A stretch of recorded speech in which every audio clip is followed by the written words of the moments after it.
படைத்தவன் மேல் பழியும் இல்லை, பசித்தவன் மேல் பாவம் இல்லை.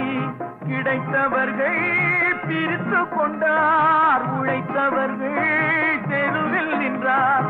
பலர் வாட வாட சிலர் வாழ வாழ ஒருபோதும் தெய்வம் பொறுத்ததில்லை. கொடுத்ததெல்லாம் கொடுத்தான், அவன் யாருக்காக கொடுத்தான்?